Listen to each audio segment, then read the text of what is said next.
Ótimo.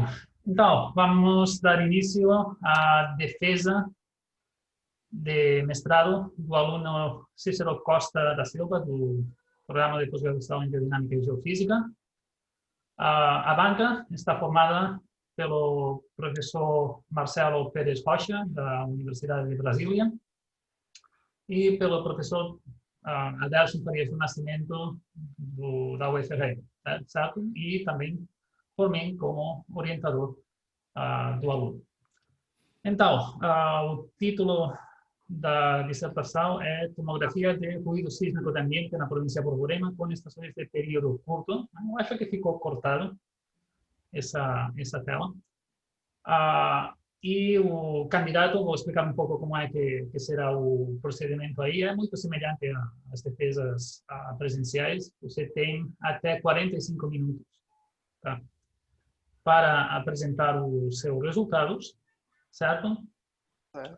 A partir daí, a banca fará as observações e os questionamentos que achar pertinente ao candidato, certo? Depois, você, seguindo as indicações do Aguiar, será migrado para outra sala, certo? E aí a banca se reunirá no privado para discutir a sua arguição. Depois você será devolvido à sala original para saber o resultado do julgamento. Tá certo? Certo. Acredito que a apresentação está sendo gravada e está sendo também divulgada no YouTube ao vivo. Tá? Então, qualquer um que esteja interessado na sua apresentação, seguramente estará lá assistindo. Tá? Aproveito também para agradecer a todos os que estão conectados para assistir a essa defesa e, de alguma forma, dar um apoio moral virtual ao candidato. Tá certo? Alguma dúvida, Cícero? Não, nenhum. Certo, então, pode começar. Bem, bom dia a todos os senhores. Meu nome é Cícero e eu vou fazer a defesa da minha dissertação de mestrado intitulada Tomografia de Ruído Sísmico Ambiente na província de Borborema com estações de período curto, sob a orientação do professor Jorge Júlia. Primeiramente, quero agradecer a todos os membros da banca, ao professor Marcelo, ao professor Adés, certo? Por aceitar participar desta banca, agradecer ao Aguiar pela oportunidade e pelo apoio técnico para que essa videoconferência seja realizada. E agradecer também ao meu orientador.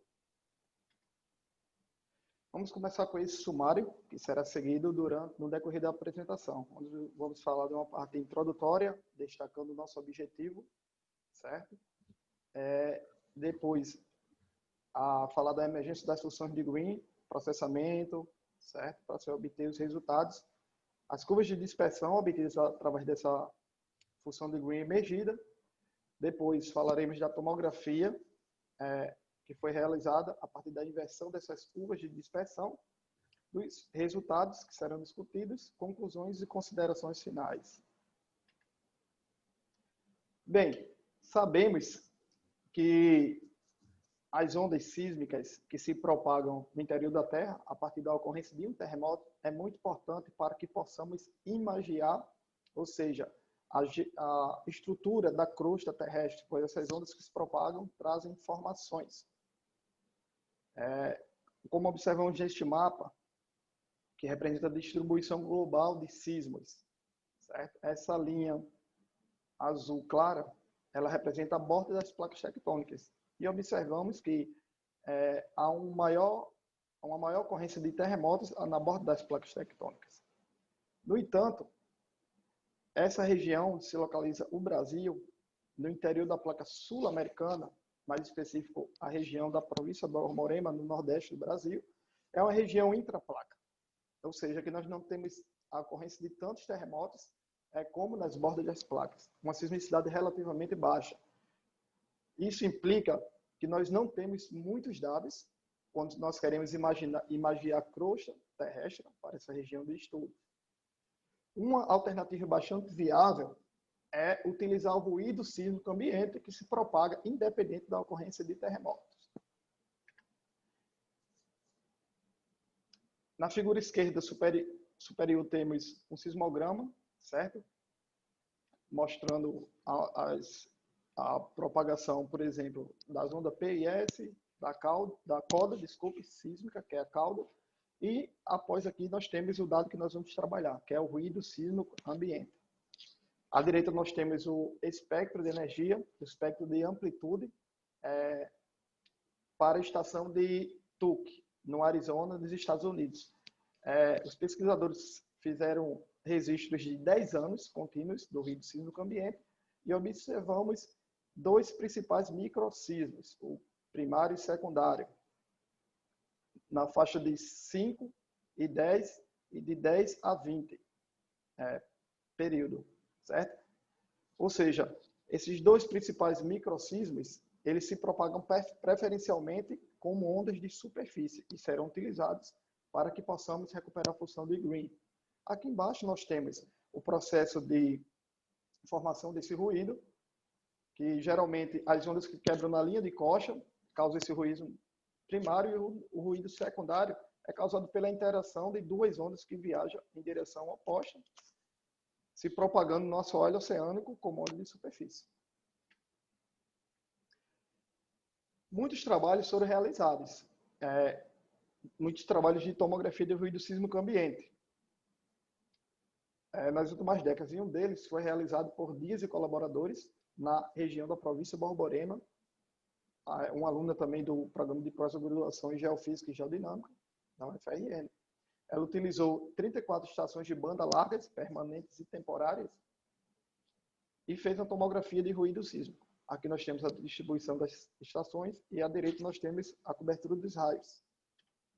No entanto, ela utilizou apenas estações de banda larga, sendo que no Laboratório Sismológico da UFRN nós temos um grande volume de dados registrados pelas estações de período curto da rede do INCT.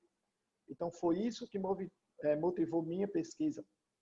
Utilizar esses dados de estações de período curto para verificar se apenas com estações de período curto nós podemos recuperar as funções de Green, a partir delas calcular curvas de dispersão satisfatórias e invertê-las tomograficamente. Então, o objetivo do trabalho é verificar se podemos utilizar as estações de período curto para, juntamente com as estações de banda larga, fazer uma única inversão e melhorar a cobertura de raios e a resolução da área de estudo. Aqui temos a área de estudo, a província de Borborema, com as suas principais feições geológicas: a bacia sedimentar Potiguar, a bacia Sergipe-Alagoas, a bacia Tucano-Jatobá, o Crato São Francisco e o Planalto da Borborema. À direita nós temos as estações sismográficas utilizadas. Em vermelho, nós temos 22 estações de período curto e em verde, 34 estações de banda larga, totalizando 56 estações.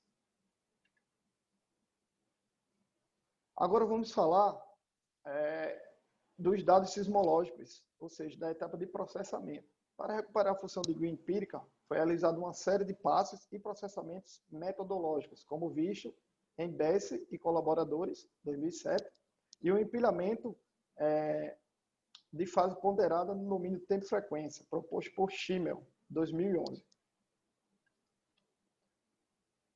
Aqui nós temos um fluxograma que seguimos para as metodologias e os passos de processamento. Primeiro, nós vamos fazer um pré-processamento, a normalização em tempo e frequência, calcular as correlações cruzadas de área e seu empilhamento. Depois iremos fazer o cálculo das curvas de dispersão, um controle de qualidade para selecionar as curvas mais satisfatórias e a tomografia. Essa figura representa o pré-processamento. Por defeito de alguma estação ou mau funcionamento, pode ser que nós não tenhamos para uma certa estação X um registro exatamente de 24 horas. Então, o que fazemos é juntar esse ruído e depois cortar a cada 24 horas. Alguns trabalhos cortam de 1 em 1 hora, de 4 em 4 horas. Aqui nós vamos utilizar exatamente 24 horas. Então, primeiro a gente junta esses dados e faz um corte em cada 24 horas. Depois nós aplicamos um ajuste linear e uma média móvel, ou seja, para remover qualquer coisa causada por mau funcionamento da estação ou efeitos de topografia, por exemplo, obtendo o meu dado centralizado em zero, com respeito ao eixo vertical, com as bordas suavizadas. Feito isso, um dos principais passos metodológicos é a normalização em tempo e frequência, ou seja, quando temos uma tomografia convencional, deseja-se remover o ruído. No nosso caso, nós queremos fazer uma tomografia de ruído. Então, vamos remover qualquer assinatura de sismicidade do nosso dado. Então, por isso, fazemos uma normalização em tempo, onde é observada no domínio do tempo, e em frequência, onde a normalização é observada no domínio da frequência, nessa figura inferior direita. Feita essa normalização, sim, aqui nós temos um exemplo do dado não normalizado e do dado normalizado em tempo e frequência. Figura inferior. Feita a normalização, vamos fazer o cálculo das funções de Green, certo? Utilizando uma análise para ilustrar isso, nós vamos fazer uma análise de interferometria de onda direta proposto por Vapenal, certo? Colaborador 2010. Lembrando que, após a normalização, a correlação cruzada é feita no domínio da frequência. Foi definido um filtro de frequência entre 0,02 e 0,4 Hz. Os traços eles foram reamostrados para uma amostra por segundo, para que nós otimizássemos o tempo computacional para o cálculo da correlação diária. E agora vamos fazer essa análise da interferometria de onda 1D, que é a onda de superfície, ou seja, a onda direta. Imaginemos nessa figura uma fonte de unidade impulsiva se propagando da esquerda para a direita em X, onde temos dois receptores. A resposta observada no receptor XA está expressa nessa segunda figura B, no tempo TA, e de forma análoga para B. A resposta observada em D, em X, num receptor localizado em XB, vai ser no tempo TB, certo? No processo de correlação cruzada, esse tempo comum entre os receptores localizados em XA e XB é cancelado e nós ficamos com o tempo comum entre as estações, representado aqui pelo traço vermelho na figura D.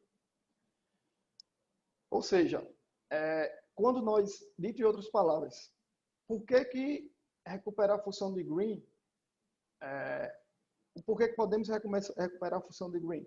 E qual é a relação com o delta de Dirac? Basicamente, se a gente pegar um delta de Dirac e injetar na fonte, o que será observado nos receptores é justamente a função de Green, representada por essa expressão, para o receptor em XA e para o receptor localizado em XA e em XB. O asterisco que representa a convolução e o tempo revertido na segunda função de Green transforma essa convolução em uma correlação que, por definição, é dada por esta integral, certo? E substituindo o delta de Dirac, nós temos essa expressão.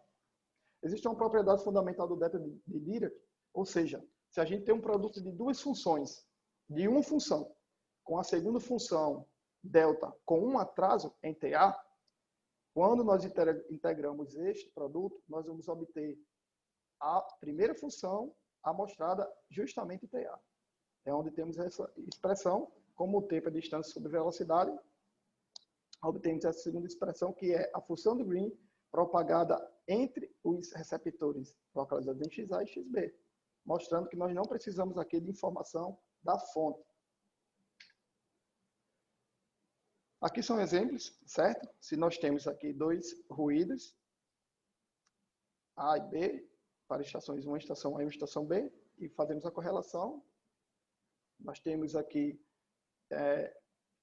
A vai registrar como se B fosse uma fonte e B vai registrar como se A fosse uma fonte. Se nós tivermos uma isotropia, uma distribuição isotrópica de ruído, nós temos assimetria tanto em tempo como em amplitude. No entanto, se nós não temos uma isotropia, temos uma anisotropia, a distribuição do ruído, nós vamos ter uma assimetria nas amplitudes, certo?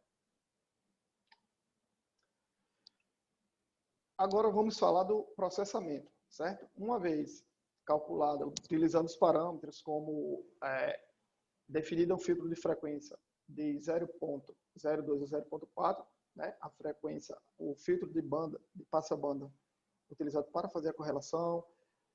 Nós temos a correlação, a recuperação da função de Green para cada dia, para cada par de estação. Nós utilizamos um volume de 3 anos de dados, certo? Para as estações de banda larga de período curto. E agora, o próximo passo que fizemos foi o empilhamento dessas correlações diárias para melhorar a razão sinal-ruído. Esse empilhamento de fase ponderado foi proposto por Schimmer, certo? E Galard, 2007, onde basicamente nós vamos ter o sinal, uma série temporal, aplicando a transformada de Hilbert, nós obtemos esse sinal representado em uma parte real e uma parte imaginária. Ou seja, quando a gente soma uma parte imaginária e uma parte real, nós obtemos o traço complexo, certo? E dele nós podemos extrair a frequência, a amplitude instantânea e a fase instantânea. Então, com isso, nós podemos obter a coerência de fase, que irá ponderar o empilhamento de fase. Ou seja, só o empilhamento linear, que é o empilhamento convencional, clássico, nós temos uma média aritmética. E, ponderando com a coerência de fase, nós temos uma média aritmética ponderada. A expressão abaixo foi justamente o empilhamento usado, certo? A diferença é que ele foi implementado por Schimmel em 2011 e é feito a janela é feito em 2 dimensões, ou seja, é aplicado a transformada S, nós temos o sinal representado em 2 dimensões em tempo e frequência. Após o empilhamento, nós vamos analisar o resultado para as funções de Green. Nós temos à esquerda pares de estações de período curto, de banda larga e correlações mistas, com uma estação de período curto, banda larga. Observamos claramente a emergência da função de Green, certo? Para os pares de estações de período curto, banda larga e estações mistas. A diferença é que essa janela de cima, nós temos o empilhamento clássico, e embaixo o empilhamento de fase ponderada no domínio de tempo e frequência. Observamos que realmente o ruído incoerente é eliminado do dado, deixando nossa função de Green mais clara. Fazendo isso, fizemos o empilhamento para todos os pares de estações, certo? À esquerda, figurar para estações de período curto, no meio para estações de banda larga e à direita nós temos para estações de período curto e banda larga. Aqui nós conseguimos aproximadamente 200 funções de Green, aqui 350, e correlacionando, né? Além da sobreposição dessas 2 figuras, aqui também nós temos a correlação entre uma estação de período curto e uma de banda larga, totalizando 1.048 funções de Green empíricas recuperadas. A partir dessas funções de Green, calculamos a curva de dispersão, certo? Como eu falei, o ruído ambiente ele se propaga preferencialmente como ondas Rayleigh, certo? E como ondas de superfície. E as ondas de superfície são uma propriedade que é o fenômeno da dispersão. Ou seja, a velocidade varia com o período. Para a velocidade de fase, ela sempre aumenta com o período.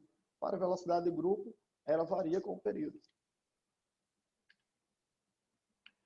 Para o cálculo das curvas de dispersão, utilizamos a técnica do AF-TAM, ou seja, que é uma análise na janela de tempo e frequência, para fazer o cálculo dessas curvas de dispersão, e usamos a versão automatizada, para justamente otimizar o tempo computacional.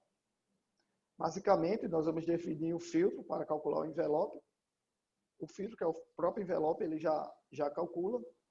Nós obtemos o tempo de grupo, e a partir desse tempo de grupo, né, nós também estimamos a fase, como estamos na janela tempo e frequência, E a partir dessa fase estimada e do tempo de grupo estimado, basicamente, nós conseguimos, através de uma interpolação parabólica, estimar a velocidade de fase. Esta imagem aqui, temos 3 pares de estações diferentes, estações de período curto e banda larga e banda larga, mostrando o fenômeno da dispersão. Ou seja, períodos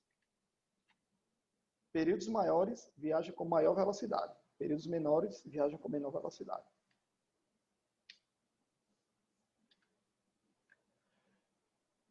Aqui temos outra figura e queremos destacar um passo muito importante quando se utilizou as estações de período curto. Essa figura de imagem em cima, nós temos a curva de dispersão calculada sem a remoção da resposta instrumental. Ou seja, a gente observa claramente a influência da estação de período curto quando não se remove a resposta instrumental. Aqui para 2 pares de estação de período curto, quando nós não removemos essa resposta do instrumento, nós temos uma curva de dispersão em um período muito pequeno. Aqui nós temos a estação de banda larga, mas a influência da estação de período curto faz com que nós não temos uma curva de dispersão satisfatória. Isso porque as estações de período curto, elas operam numa frequência natural de 2 Hz. Então, um passo muito importante é que removemos a resposta instrumental e, dessa forma, conseguimos calcular as curvas de dispersão satisfatórias. A figura abaixo é após a remoção da resposta instrumental.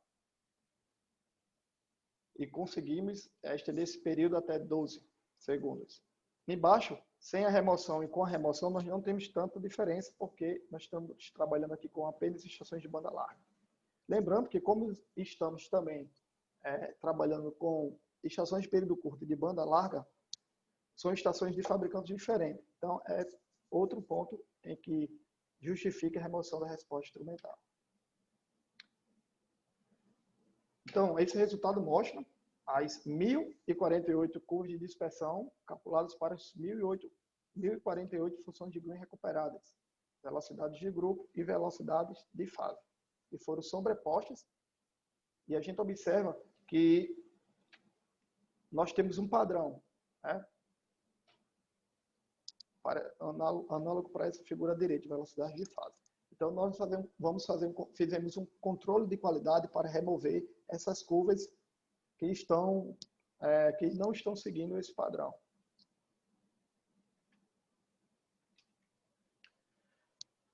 Nós fizemos a média, calculamos o desvio padrão, representado por essa linha preta contínua e a média pela linha vermelha.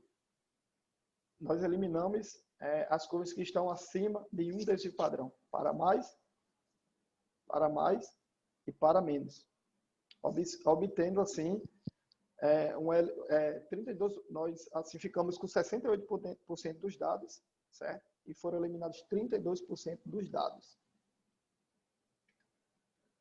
Outro passo importante para o controle de qualidade foi fazer um teste de estabilidade e verificar a convergência da função de Green para 3 pares de estações novamente, certo? Período curto, banda larga, período curto, banda larga, para diferentes distâncias interestações.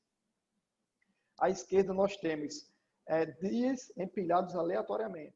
Por exemplo, pegamos 20 dias e empilhamos de 20 dias aleatórios.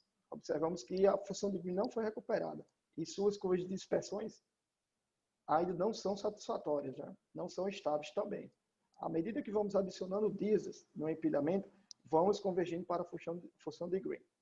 Observando que para essa distância interestação de 195 km, com aproximadamente 200 dias, nós já temos aqui uma convergência. Certo? Aqui nós temos uma certa estabilidade nas curvas de dispersão, porque quando aumentamos o período, é mais difícil estabilizar a curva de dispersão.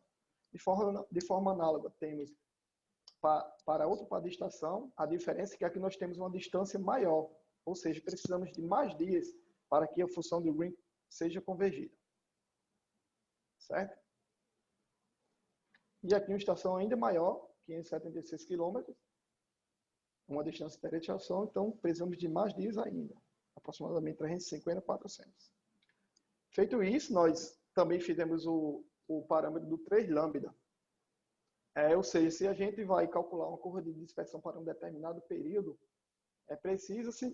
precisamos de que o espaçamento entre as estações seja no mínimo de 3 comprimentos de onda. Após esse controle de qualidade das 1.048 curvas de dispersão, nós tivemos em torno de 450 a 500 curvas de dispersão. Claro que quando eu vario de 5 segundos para um período de 10 segundos, eu altero esse valor, e de velocidade de grupo para velocidade de fase também alteramos esse valor. A partir das curvas de dispersão selecionadas de controle de qualidade, nós fizemos uma inversão tomográfica, certo? A partir das curvas de dispersão e para obter mapas tomográficos, utilizando o método denominado de Fast Matching Surface Tomography, do Hawley, 2005. Basicamente, nós temos um problema inverso não linear. Vamos resolver isso de forma iterativa, transformando esse operador não linear em um operador linear, ou seja, em outras palavras, nós vamos explorar o espaço de soluções para encontrar um mínimo local, minimizando este funcional, onde esse primeiro termo é o ajuste dos dados, esse segundo termo é um vínculo, certo? Onde nós vamos um vínculo para regularizar o nosso problema, ou seja, nós vamos penalizar com esse segundo termo os modelos que são muito diferentes do nosso modelo inicial, e por último o vínculo de suavidade, onde vamos penalizar modelos que não são suaves. Aqui temos os dados observados, os tempos de trânsito previstos pelo modelo. M0 é o nosso modelo inicial. M0 é o nosso modelo inicial. E aqui nós temos a matriz de covariância dos dados e a matriz de covariância do modelo, além da matriz de rugosidade.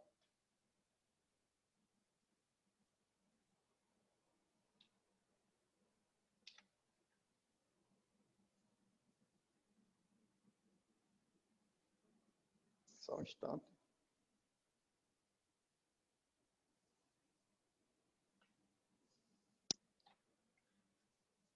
Obrigado pela espera. A gente está aqui o cronômetro, certo?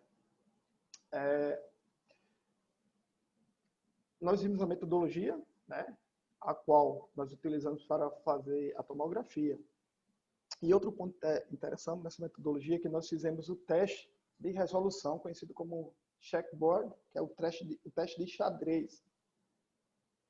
Este teste mostra a eficiência da resolução dos dados e é aplicado para analisar como as várias anomalias de velocidades podem ser recuperadas na área de estudo. Ou seja, nós criamos um modelo sintético, aqui mostrado pela figura superior à esquerda, e vamos tentar recuperar esse modelo conhecido, que nós criamos com anomalias positivas e negativas. Certo? Então, ele foi adicionado, como é que eu posso dizer, certo ruído, para que nós se aproximássemos mais da realidade, no modelo sintético.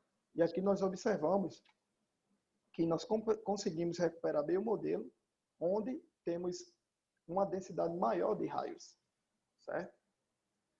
Foi feito para velocidade de grupo, para 5, para 10 segundos e 5 segundos, para 10 segundos e 5 segundos, e para velocidade de fase.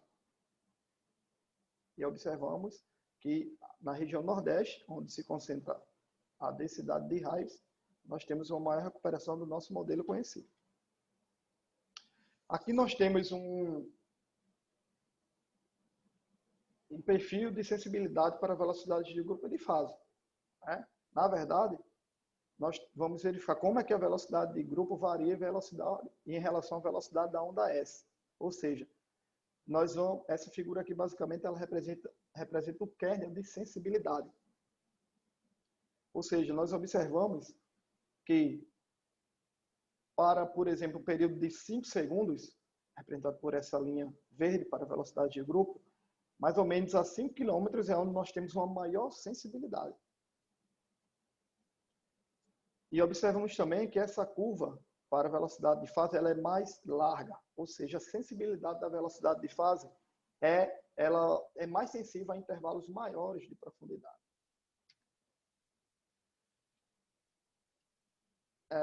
Vamos analisar agora os resultados tomográficos. À esquerda, nós temos a nossa curva trade-off, onde nós vamos encontrar o valor dos parâmetros de ponderação, os parâmetros de um modelo, os parâmetros de suavidade, eta, e o parâmetro de damping, epsilon, certo? Esse valor é escolhido porque a gente escolhe esses valores de forma a balancear o ajuste dos dados e, ao mesmo tempo, de forma que satisfaça os vínculos. Após a regularização, nós temos o nosso resultado tomográfico. Essa figura aqui, C, nós temos a cobertura dos raios para a velocidade de grupo a 5 segundos. E à direita nós temos o nosso mapa tomográfico, o qual vamos discutir mais à frente. De forma análoga, para 10 segundos, velocidade de grupo, as curvas trade-off, cobertura dos raios e o mapa tomográfico, e também para a velocidade de fase. A 5 segundos e a 10 segundos. Agora vamos discutir os resultados tomográficos. Nós observamos que nós conseguimos definir feições geológicas na região da província Borborema, como a bacia Potiguar, a bacia sedimentar Tucano-Jatobá, do Recôncavo Baiano, a bacia Sergipe-Alagoas, o Crato São Francisco e o Planalto da Borborema, delimitado por essa linha vermelha, certo?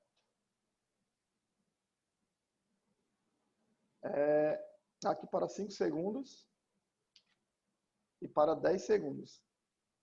Nós observamos que quando aumentamos o período, nós temos uma atenuação nas anomalias, certo? Principalmente em amplitude e tamanho também. Isso significa que nós temos uma continuidade dessas anomalias em profundidade, porque 10 segundos é mais sensível a uma profundidade maior, como vimos no perfil de sensibilidade. No entanto, isso sugere também que essas anomalias elas são mais superficiais.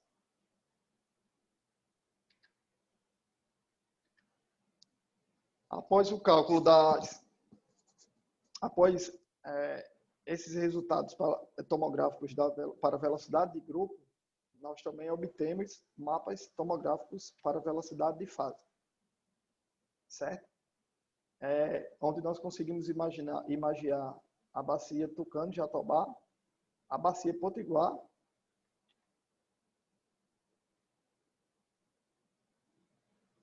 essa parte aqui se localiza a depressão sertaneja, certo? E o Crato do São Francisco.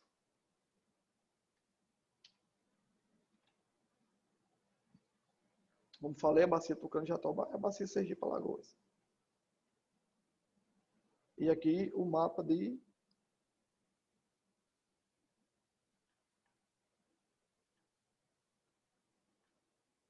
só um instante. Certo, nós fizemos aqui, nós temos aqui o mapa de velocidade de fase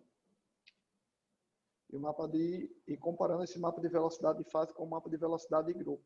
Como eu falei, as velocidades de fase, quando analiso o perfil de sensibilidade das velocidades de fase em relação à velocidade da onda S, nós temos que a velocidade de fase ela é mais sensível a intervalos maiores de profundidade. Então, com isso, nós vemos uma certa semelhança entre o mapa de velocidade de fase a 5 segundos e o mapa de velocidade de grupo a 10 segundos.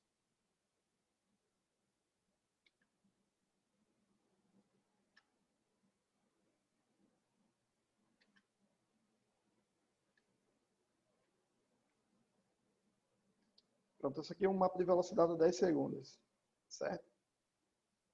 A gente observa também que quando aumentamos o período, nós temos uma atenuação das anomalias, mostrando que são anomalias geológicas, feições geológicas mais subsuperficiais, mais rasas. Agora nós vamos comparar nossos resultados com os resultados de dias e colaboradores, certo?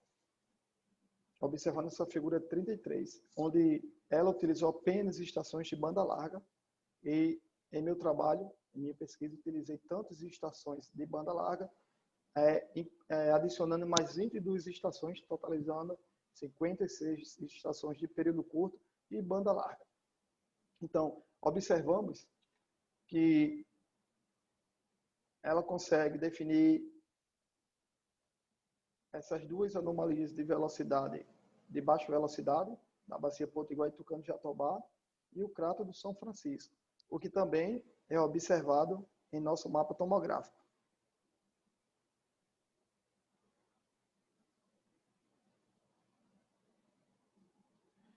No entanto, né, como eu falei,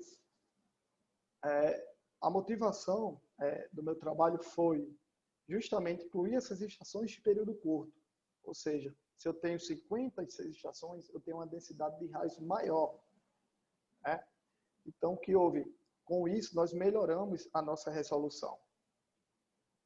Justamente por termos um maior volume de dados, uma maior densidade de raios interestações. Então, com isso, nós conseguimos definir duas anomalias a mais, que é o Planalto da Borborema, limitado por essa linha vermelha, e a Bacia Sergipe-Alagoas, aqui localizado mais a sudeste da área de estudo, certo? De forma quantitativa, para o crato de São Francisco, a Dias e colaboradores, eles encontraram uma velocidade aproximada de 3,5 km por segundo. E em minha tomografia, encontrei uma velocidade de 3,4.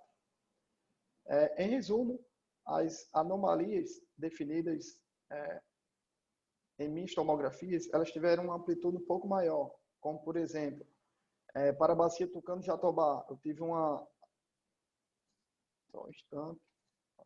Para a bacia Tucano de Jatobá, eu consegui encontrar uma velocidade média para essa bacia de 2,95 km por segundo, aproximadamente. E ela encontrou de aproximadamente 2,5. Observamos que o mapa dela, essa anomalia está um pouco mais, aparenta estar um pouco mais forte. Não, mas é porque a escala dela aqui está diferente. Eu encontrei uma velocidade média diferente. Simplesmente por ter utilizado estações diferentes. É um volume maior de estações. No entanto, essa velocidade aqui, quando quantificada, ela é uma velocidade maior do que essa velocidade aqui. E, basicamente, o que temos de interessante são essas duas anomalias novas que foram imagiadas. Aqui nós comparamos o mapa para o meu trabalho e o trabalho de Dias para a velocidade de grupo a 5 segundos. E essa próxima figura representa essa mesma comparação, mas para um período de 10 segundos, velocidade de grupo, certo?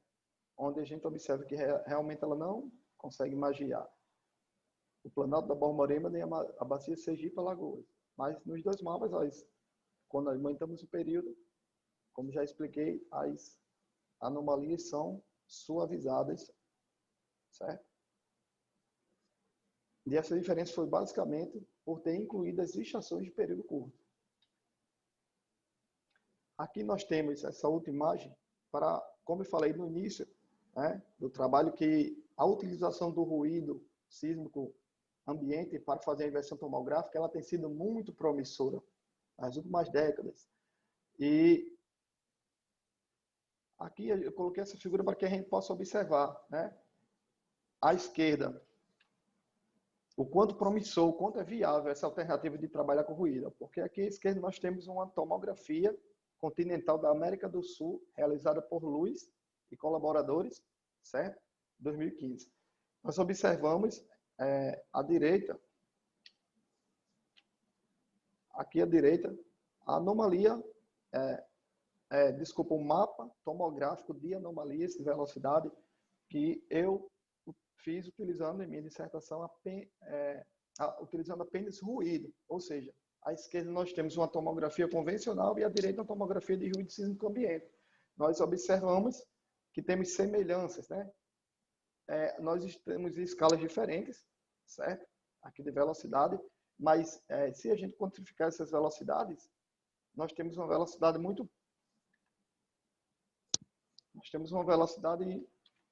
próxima aqui, ó, uma região de baixa velocidade, né? Aqui também uma região de baixa velocidade.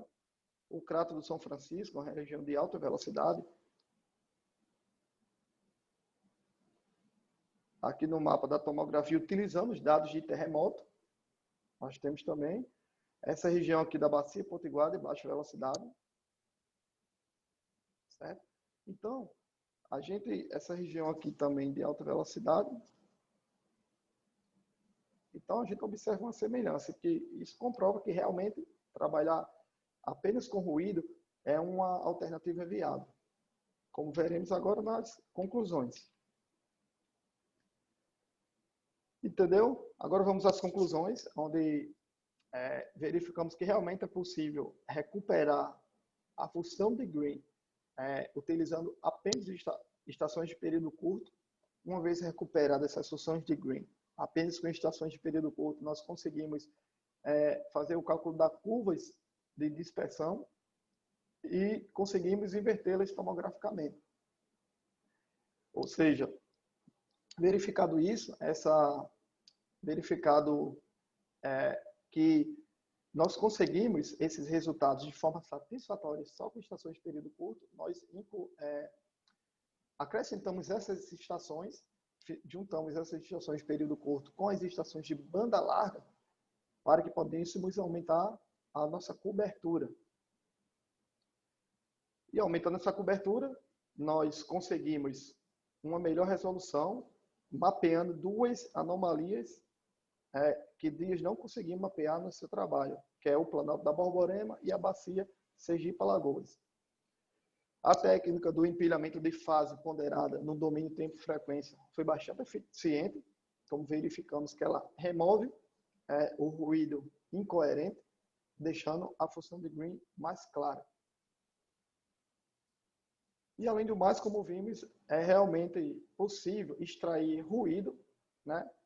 A resposta do meio de propagação é possível de ser obtida utilizando correlação de ruído sísmico ambiente. Esse é o meu trabalho. Eu quero agradecer ao FRN, certo?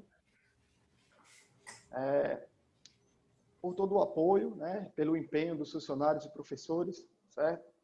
Na graduação, na pós-graduação. Agradecer ao programa de pós-graduação, PPGG, certo? Agradecer ao CNPq, né, por ter, pela bolsa e por ter sido a instituição de fomento, o qual custeou o meu trabalho de pesquisa. Agradecer também ao professor Martin, que é o Chímio, que é do Instituto de Ciências da Terra, Jaime Almeida, na Espanha. Certo? Que disponibilizou os scripts para que pudéssemos aplicar a correlação e a nova técnica proposta por ele, de empilhamento. Quero agradecer ao meu orientador, o professor Jorge, agradecer pela paciência, por todo o apoio, certo? Por ter feito uma orientação com muita qualidade. Agradecer a todos os funcionários do LabSys, né? E aos colegas de pesquisa também. É isso. Obrigado. Muito bem, Cícero. 45 minutos, tá? É o tempo máximo. Então, vamos começar com a etapa de arguição, tá? Tudo bem? Certo. E vamos começar com o professor Marcelo, vou dar a palavra para ele, para que faça as perguntas que já pertinentes. Pode ir em frente. Ok. Bom dia, muito obrigado aí pelo convite, Jordi, Cícero, e ao programa, né, o PPGG, perdão, do FRN. E, bom,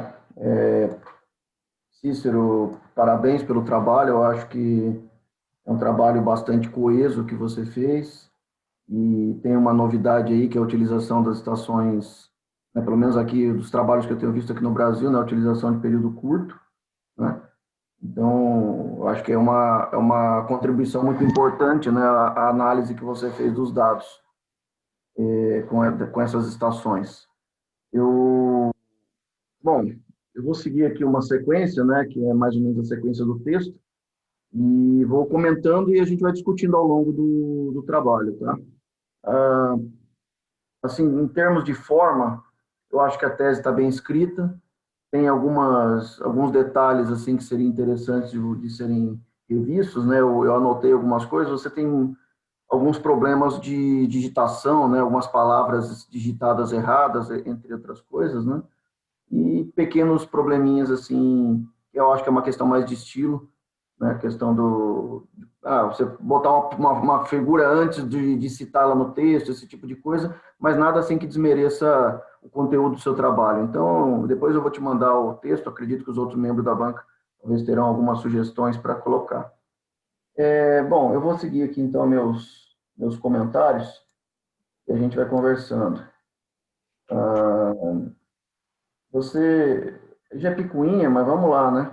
No resumo e ao longo do texto, você fala muito sobre fazer a correlação cruzada do ruído sísmico. Eu, assim, não sei se esse termo é adequado, né? Na verdade, você faz a correlação cruzada do registro do ruído sísmico, correto? Correto. Então, acho assim, talvez seria interessante você corrigir esse detalhe. Tem vários pontos, eu não pontuei todos, mas seria bom você dar uma olhada, né?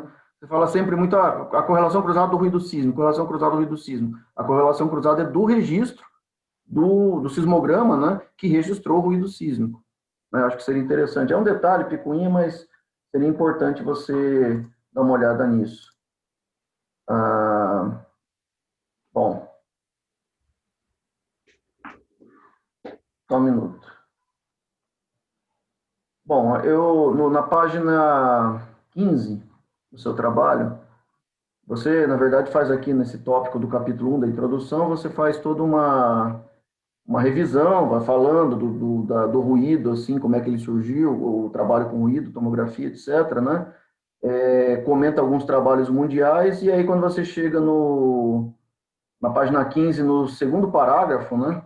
Onde começa lá vários estudos de tomografia, ruído ambiente, né? Acho que você tem um hiato aí, né, na sua revisão bibliográfica, onde você fala generalizado e você vai direto para os trabalhos que são executados pelo PPGG da UFRN.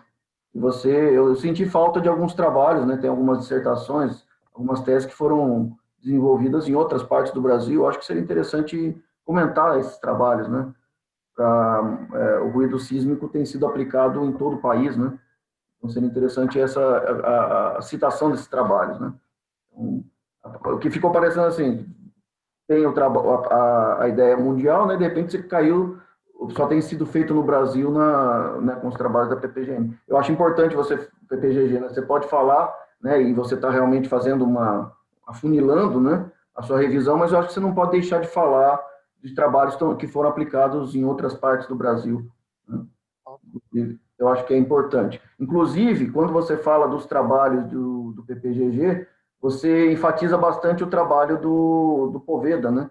Nem foi feito no Brasil, foi feito na Colômbia. Então, seria interessante. Eu acho que é importante não falar dos trabalhos da pós-graduação, mas os trabalhos que foram feitos, ou pode ser falar em termos de área, América do Sul, né, Brasil e aí a região Nordeste. Eu acho que isso a tua revisão poderia ficar um pouco mais completa. Mas isso é apenas uma sugestão, viu, Cícero? Eu acho que é importante a gente fazer a revisão, né? Não tem tantos trabalhos assim de tomografia com ruído ambiente, né? Isso não te daria um trabalho muito grande. Bom, vamos lá. Eu tenho algumas coisas que eu fui anotando, inclusive, durante a apresentação, e eu tenho uma dúvida. Na página, essa figura 2.5 da página 28, que mostra as correlações cruzadas, né, os correlogramas organizados por distância e por tempo, né? E você, na sua apresentação, você colocou essa figura lado a lado, né? E, assim, não na dissertação não tem tanto problema, porque você colocou separadamente as figuras, mas quando você colocou do lado a lado, deu a impressão que as escalas, os limites dos eixos eram os mesmos, né? Mas não são. Então, a minha pergunta para você aqui é a seguinte: trabalhando com estações de período curto, você não consegue alcançar maiores distâncias ou simplesmente é porque a rede era pequena e não tinha tantas distâncias? Com estações de período curto, nós conseguimos alcançar aproximadamente de 50 a 500 quilômetros. Distância mínima de 50 quilômetros e distância máxima interestações de 500 quilômetros, aproximadamente. Porque as estações de período curto, elas estão muito concentradas. Mas isso é um problema da distribuição das estações ou é um problema do conteúdo de frequência das estações? Quando a gente trabalha só com estações de período curto, é porque elas estão muito próximas. O arranjo das estações. Aí, quando a gente adiciona as estações de banda larga, aí sim, nós aumentamos essa distância, que elas estão mais distantes uma das outras, mais espaçadas. Eu, assim, só como sugestão, né, seria importante você esclarecer isso no texto e deixar claro realmente se esse é um problema do arranjo ou um problema do conteúdo de frequência. E se ela tem uma limitação no registro, especialmente para para pequenos períodos, para grandes períodos, melhor dizendo, né, baixas frequências, pode ser que você não tenha viagem você não consiga registrar, né, esses grandes períodos, né? Tanto é que a maior distância interestação, a qual eu consegui recuperar a posição de green, é entre uma estação de período curto, que está bem a sul, e uma de banda larga, que está bem a norte. Ou seja, o limite é justamente entre duas estações de período curto e banda larga. Ou seja, para essa distância grande, eu consigo recuperar a posição de green com uma estação de período curto. Não, perfeito. Eu entendi que você compôs, né? Você não só trabalhou com período curto, né, como o título diz, mas você trabalhou com banda larga e fez a correlação entre banda larga e período curto também, que eu acho que foi uma coisa bem interessante. A gente vai até ter algumas perguntas sobre isso. A ideia inicial era pegar as curvas de dispersão calculadas por dia e juntar com as curvas de dispersão calculadas por período curto. Mas aí a gente não teria aquelas curvas de dispersão entre uma estação de período curto e uma de banda larga. Sim, e aí você fez esse trabalho. A gente fez porque a gente aumentou mais ainda e tivemos mais raios. Perfeito. Não, eu queria te sugerir o seguinte, é importante porque realmente uma coisa talvez seria interessante também. Quando eu li o trabalho, eu entendi de uma forma, que você estava, que o objetivo principal do seu trabalho, além dos resultados, da aplicação da tomografia, né, seria você fazer essa avaliação da potencialidade do uso de estações de período curto, correto? Correto. Então, eu acho que como você buscou avaliar essa potencialidade, seria importante você ressaltar esses pontos, entendeu? Então, eu fiquei na dúvida quando eu olhei para essa figura 2.15, né, que é os sismogramas lá, o Vzinho que aparece, se isso era um problema do conteúdo de frequência ou se era um problema da distância do arranjo que você tinha, né? Então, isso não ficou muito claro. Talvez seria legal você colocar isso, né, em algumas palavras.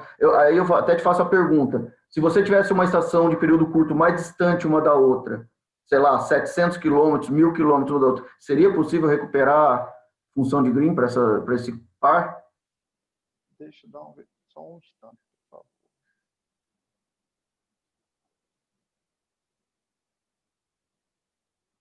Porque o teu resultado, viu, Cícero? Eu estou te fazendo essas perguntas, não quero não é para te apertar, não. É para realmente, eu vejo uma potencialidade, porque estação de período curto é um equipamento mais barato, né? Então, se você mostra num trabalho que é possível utilizar a estação de período curto para e você consegue um resultado com qualidade, por exemplo, da tomografia de ruído, especialmente para as feições mais rasas, que tem sido de maior interesse, né, pelo menos para quem está financiando aí, Petrobras, Vale, etc., para as grandes financiadoras, né? Então, isso ajudaria a densificar regiões onde a gente não tem tanta densidade. E foi, na verdade, o objetivo de vocês, né? Se eu posso interromper aí. A gente tem estações, falou tempo atrás, estações de período curto na bacia do Palmaíra. Certo. Que registraram coincidentes com algumas das estações de período curto que a gente tem aqui na província Borborema. Então, aí a gente poderia testar distâncias de 1000 quilômetros entre estações de período curtos para ver se dá certo. Desculpa, eu não entendi, Jorge. Vocês conseguiram registrar de grandes distâncias? A gente não, a gente tem estações de período curto na bacia do Parnaíba, lá no Maranhão. Tá? Então, a gente não fez, mas a gente poderia testar a emergência da função de Green para distâncias de mais de 1000 quilômetros. É uma coisa que pode ser feita, não fizemos. Tá? Mas não, perfeito, perfeito. temos usado para testar isso. Eu pergunto, né, e estou colocando isso para o Cícero, porque, eventualmente, eu não sei se existe uma coisa que eu senti falta também, né, pelo menos você não cita se tem ou se não tem, algum outro trabalho no mundo que tenha utilizado estações e que tenha enfatizado essa questão de utilizar estações de período curto. Confesso que eu não tive tempo de procurar um trabalho para poder citar ou comentar, mas, de repente, essa pergunta poderia ser respondida dessa forma, né? Então, mas veja, eu estou colocando essa questão pensando no enriquecimento do teu resultado. Você pode explorar mais a discussão do fato de estar usando, porque é extremamente relevante utilizar a estação de período curto. Estações de banda larga, elas têm um custo alto, né? E se a gente consegue mostrar, você está mostrando, que é factível, é viável utilizar a estação de período curto, fazendo testes e mais testes dentro da metodologia, isso é extremamente relevante. Isso, inclusive, cai lá na tua conclusão, na tua discussão, em termos metodológicos, em termos de aquisição de dados. Mas era isso, eu não quero também fazer polêmica, mas eu realmente acho que seria importante você comentar. Eu, quando eu li essa figura da página 28, né, a figura 2.5, fiquei na dúvida se era uma questão de distância ou de conteúdo de frequência. Né? Então, acho que é importante, de repente, você esclarecer, talvez, isso no texto. Mas vamos para frente. Não sei se ficou clara a dúvida. Só um instante. Analisando só um instante. Certo, a figura 2.5, que eu tenho todas as correlações empilhadas para todos os pares de estações. De período curto.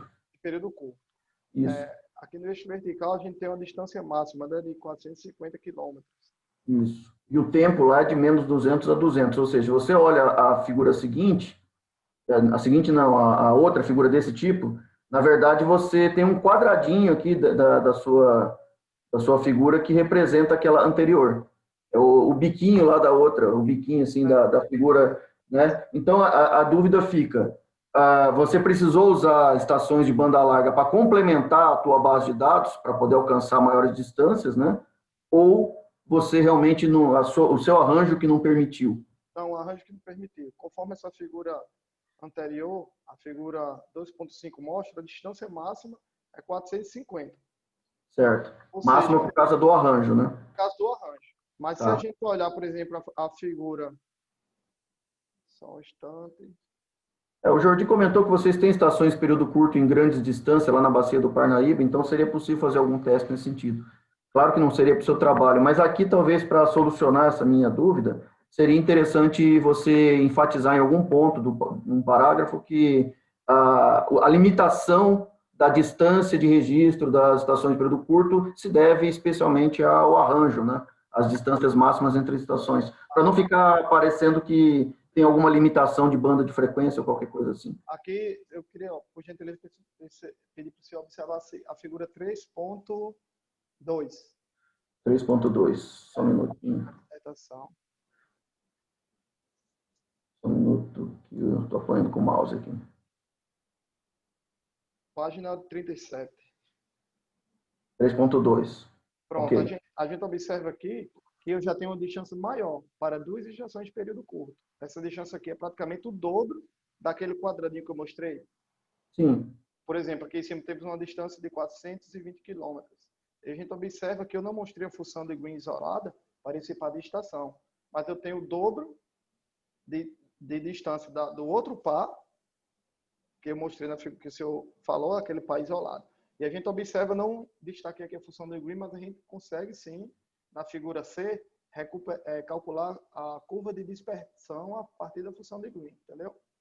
Sim. Isso aqui é praticamente o limite. Eu posso tentar, não se preocupe que a sugestão que o senhor diz, pode ser qualquer um, a gente vai acatar de muito boa vontade, tá bom? Não, tranquilo, tranquilo. Eu tô falando aqui não só como membro da banca, mas assim, como o leitor do texto, Certo. e a dúvida pode gerar, às vezes você esclarece esse tipo de coisa, isso pode trazer uma informação importante. Não sei se isso realmente é relevante, ou tô sendo... Mas fique à vontade, são só sugestões, tá? Não, eu que agradeço. Mas realmente uma limitação no arranjo físico, ou seja, a distância que elas foram instaladas realmente é de aproximadamente 450. Perfeito. Tá ótimo, então. Se eu analisar, por exemplo, eu pegar o par de estação que está a distância maior e pegar essa função do gain das estações de período curto, eu tenho uma boa recuperação. Tá ótimo. Não, Às tranquilo. vezes nem sempre para a curva de dispersão, né? Porque tem um parâmetro dos 3 lambda e tal. Perfeito. A curva de dispersão ela fica mais instável com o período. Na verdade tem isso, na verdade eu quero chegar exatamente nesse ponto, né? Às vezes por causa do período, por ser mais distantes e a estação não consegue registrar, ela tem uma banda limitada, né? Então você não consegue registrar menores períodos que são os que geralmente viajam maiores distâncias, né? A gente, por exemplo, eu tenho um aluno que está trabalhando na Amazônia e nós temos sérios problemas de recuperação das funções de green por causa das distâncias das estações, e são todas banda larga, né? Então nós temos distância de 1.200 quilômetros uma estação da outra.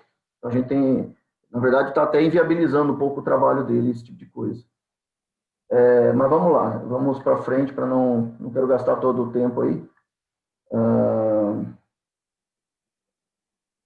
Só um minutinho. Assim, eu estou passando os comentários, então, eu fiz muito comentário, assim, detalhezinho de escrita, etc. Eu quero ir nos comentários que são relevantes. Vamos ver onde é que eu comento isso.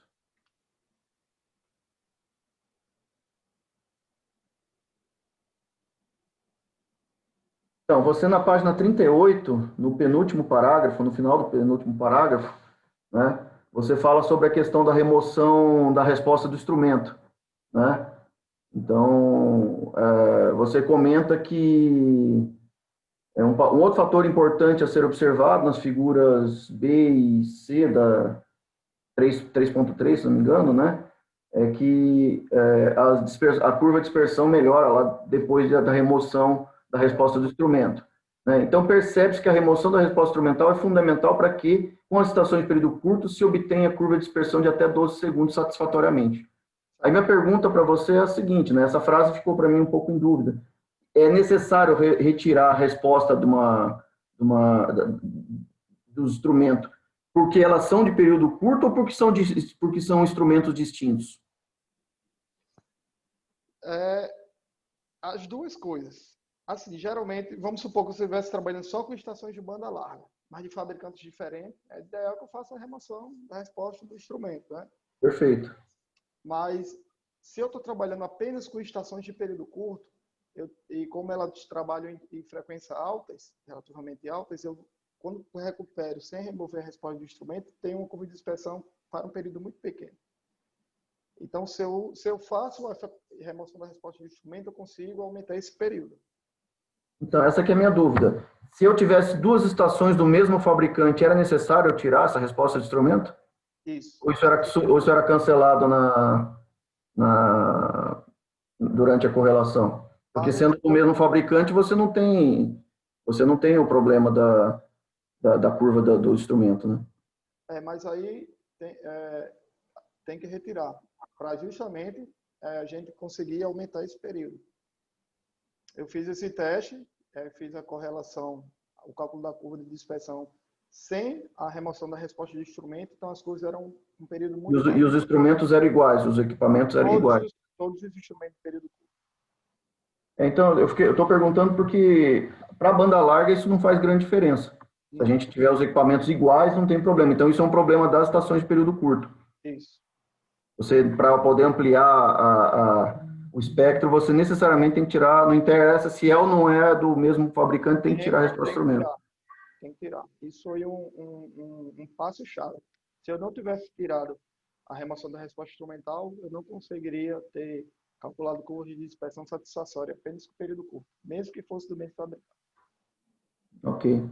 A gente tem, inclusive, é uma coisa que eu até discuti com o Martin uma vez, e ele falou, não, se a estação é do mesmo fabricante usa os mesmos parâmetros, não há necessidade de você tirar. Então, quer dizer que para o período curto não importa se for, é necessário fazer, é um passo que tem que ser... Isso é um passo que tem que ser feito, e um dos mais importantes. Não, perfeito. Tá? Então, isso é uma particularidade das estações de período curto. Isso. Tá ótimo. Deixa eu até fazer uma correção aqui que eu coloquei. Ops, perdão. Só que estou corrigindo meu comentário, que eu vi que tinha um erro aqui.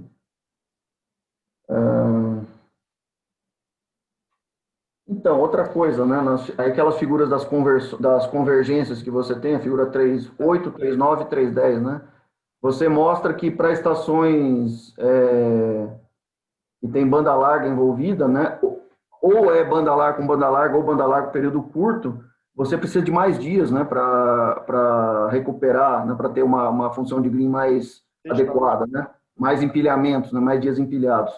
Isso já, quando só tem período curto envolvido, você precisa de menos dias, né? No caso aqui era 100 dias para período curto, e nos outros casos que tinha banda larga envolvida, 250 dias, né?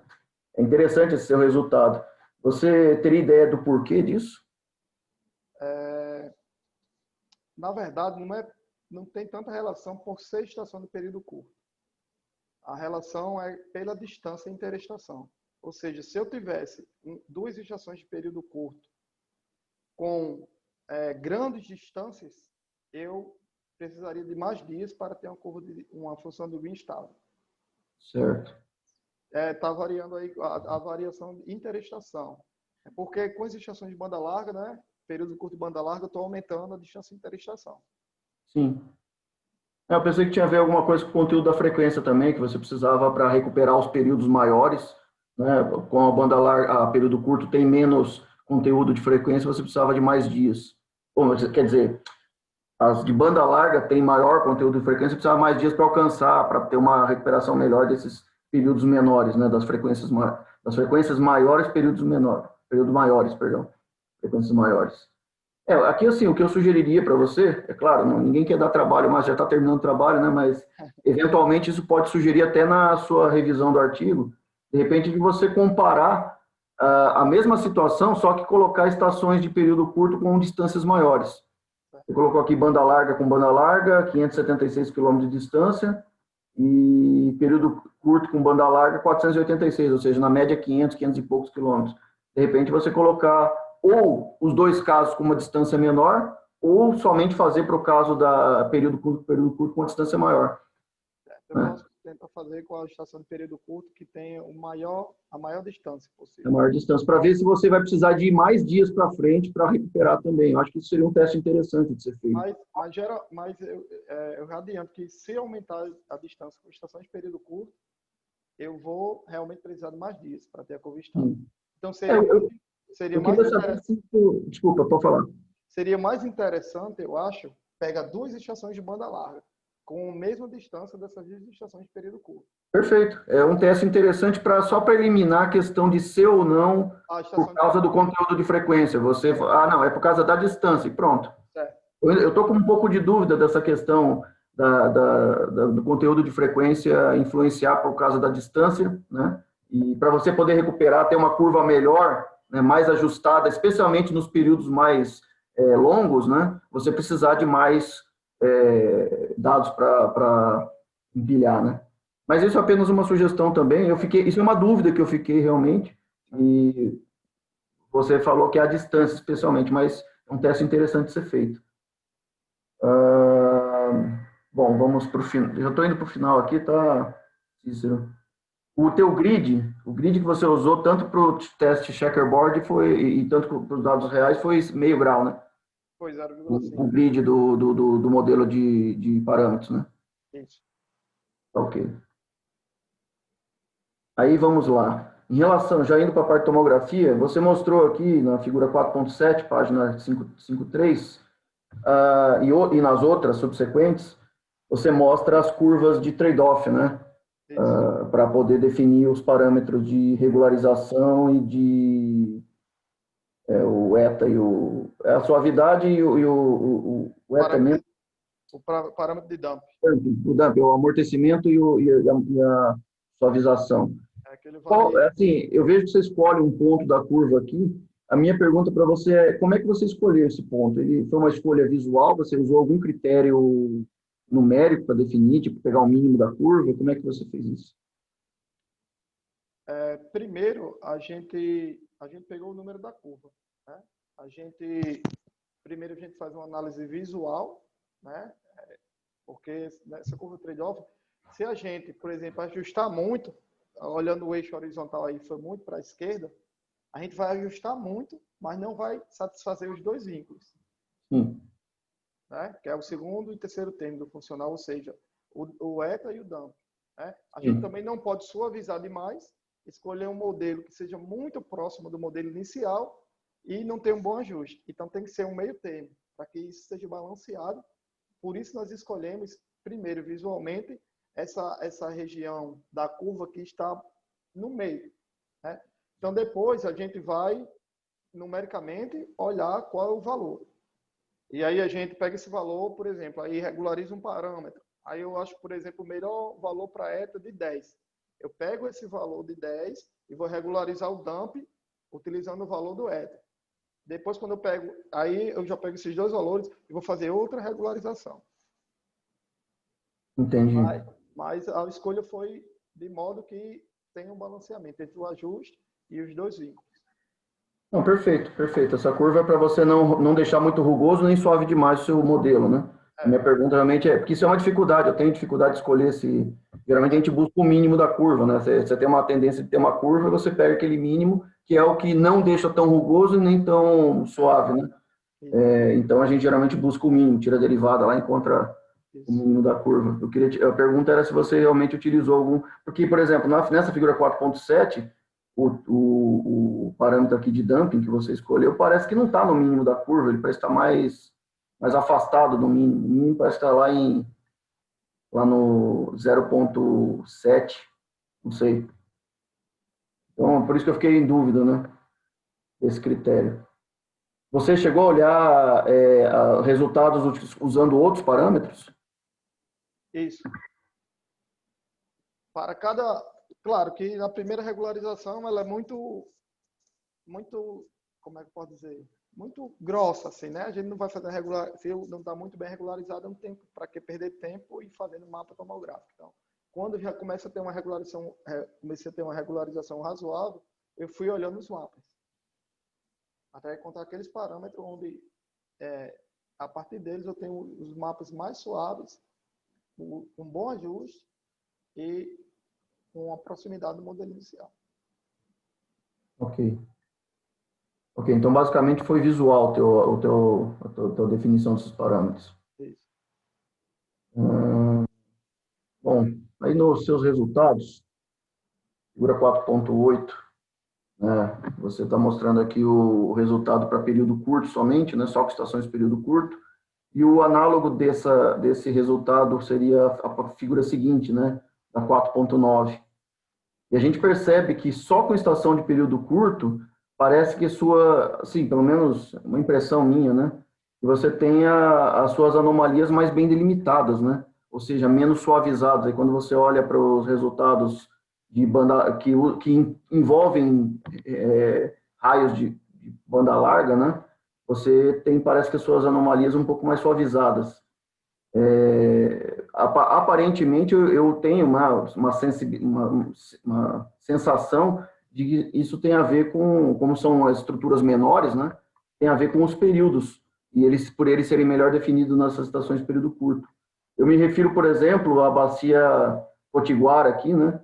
Parece que tem uma baixa velocidade aqui, mais bem delimitada nessa figura 4.8, e aí quando você vai ali na figura 4.9, que seria o análogo, né? O 10 segundos e os 5 segundos, né? Se bem que isso aqui tudo é velocidade de grupo. Mas eu estou confundindo aqui. Você tem essa anomalia mais suavizada, né? Então, será que existiria alguma melhoria em termos de resolução das menores estruturas por utilizar as estações de período curto? Não pensando em termos de arranjo, mas pensando em termos de conteúdo de frequência. O que você acha, né? Isso é uma pergunta, assim, na verdade, uma dúvida, é uma impressão, não estou sendo capcioso, não. Realmente é uma. O que você acha? No seu feeling, assim, quando você olhou só para o mapa de período curto. Eu acho que, assim, eu fiz todos os testes possíveis, né? O arranjo das estações de período curto, vários mapas, vários conteúdos de frequência, e esses foram os melhores resultados. Mas eu acredito que, pelo número de estações também, utilizei 22 estações de período curto. Eu acredito, pelo meu feeling, que se eu tivesse aí 40 estações só de período curto, com certeza isso ia melhorar bastante. Eu tô achando muito interessante o seu trabalho, porque a gente, quando faz os projetos, vamos pensar em comprar equipamento, a gente sempre pensa em banda larga, né? Que hoje em dia, com o dólar, etc., o preço está realmente bastante complicado. Uma estação período curto é bem mais barata, né? E se ela tem é,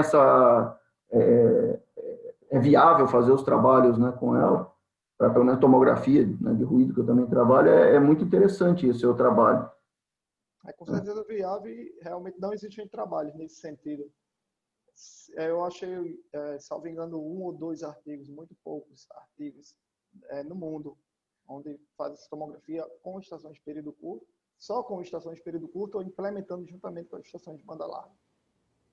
Ok. Em geral, esses trabalhos com estações de período curto focam em períodos bem curtos. Tá? Sim. Bem Não local, né? Bem local. tentam sair da faixa de frequência em que o equipamento registra. Sim, é exatamente por isso que eu estou perguntando, né? Se tem a ver com a faixa de frequência do equipamento. Jakarta, na Indonésia, por exemplo, que fazem isso, né? Uma tomografia de ruído na bacia. Mas eles estão indo a frequências bem altas para cobrar uma estrutura sedimentar.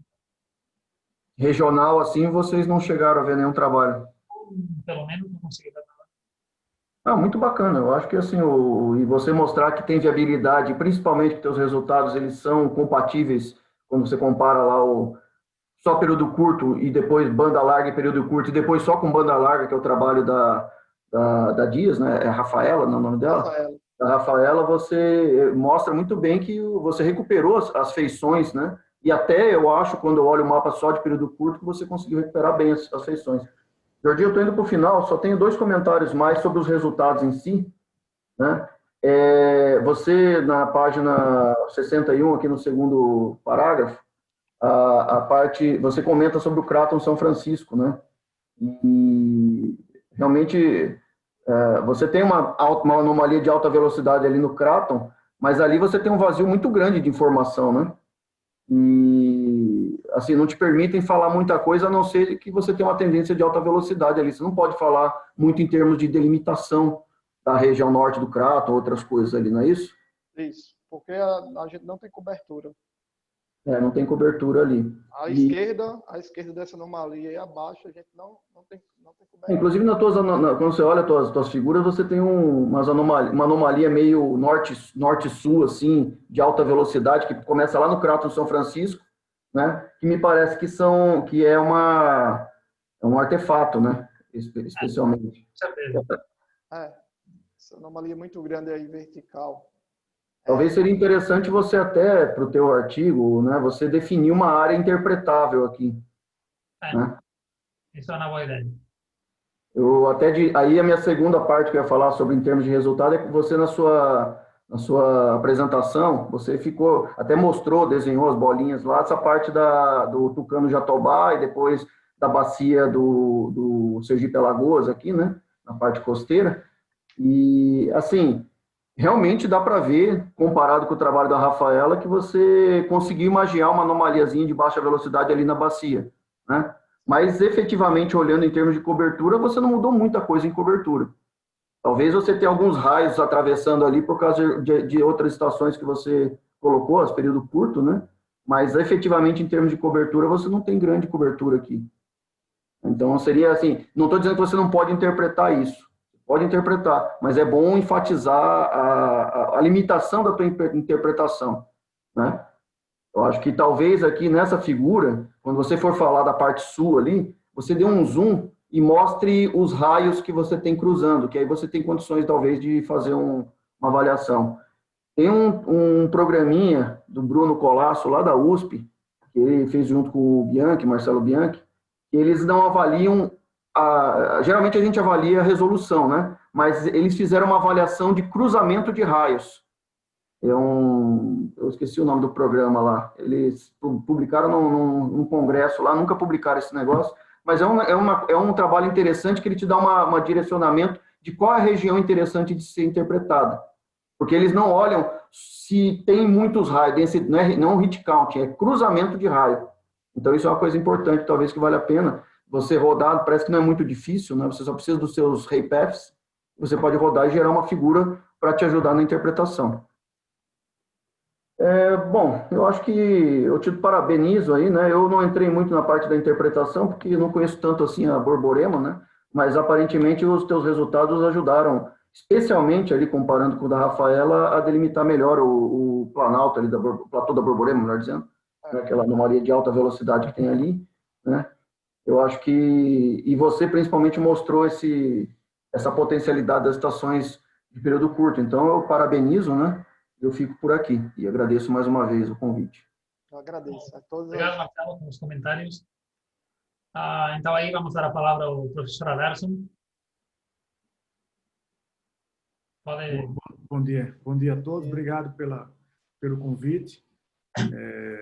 Bom dia, Marcelo. Bom dia, Jorge. Bom dia, Cícero. Bom dia, Guiá e youtubers, né, que devem estar acompanhando aí essa transmissão. Bom, o Marcelo, em primeiro lugar, Cícero, eu quero parabenizar você pela iniciativa e pela acabativa, né, de ter acabado o seu trabalho de forma completa. Assim, é sempre uma vitória.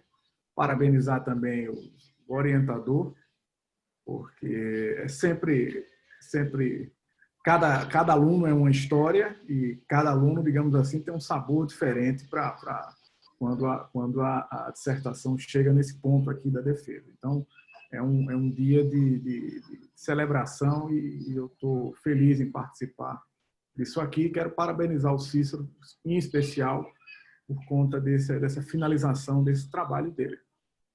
Obrigado. O Marcelo, quem fica para depois, fica sempre...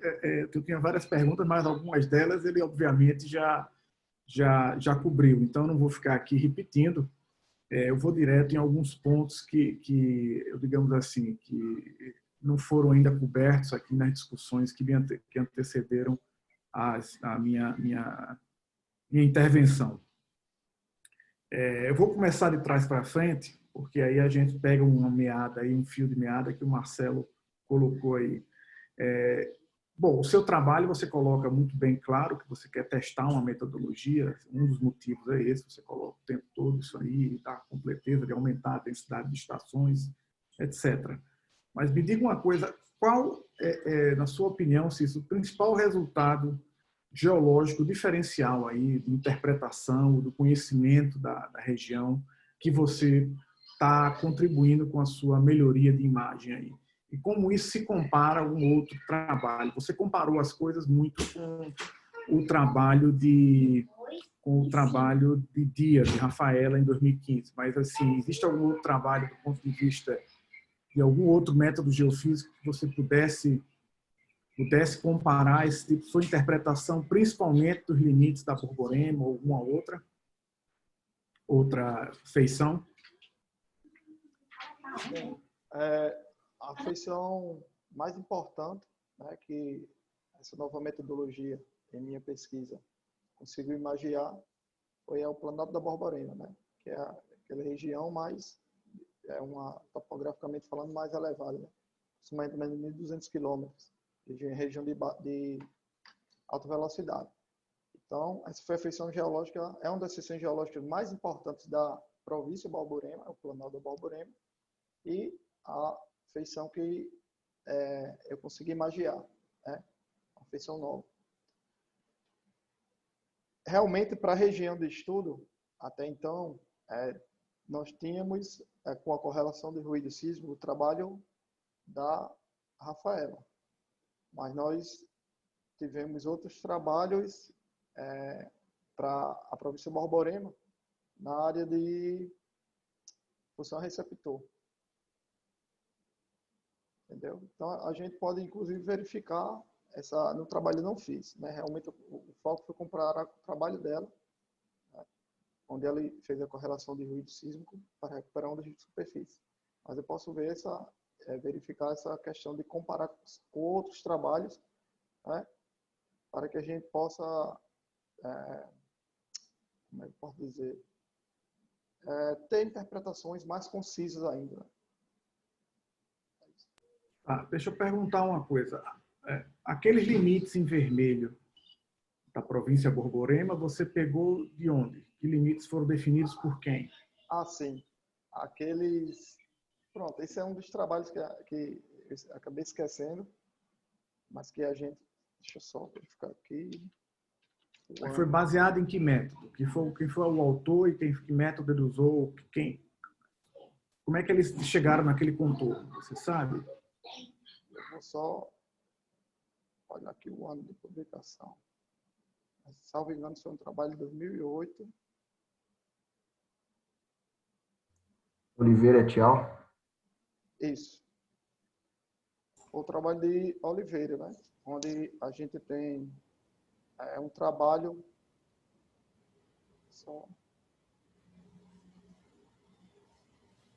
onde no trabalho de Oliveira 2008 ele obteve a superfície digital da província de Borborema em conjunto com a batimetria de fundo. Esses limites, essa linha aí foi definida por ele em 2008. Usando um modelo digital de elevação? É isso, Jorge? Isso. Eu acho que sim. Eu acho que essa... Agora não lembro... De certeza, é um modelo digital de elevação.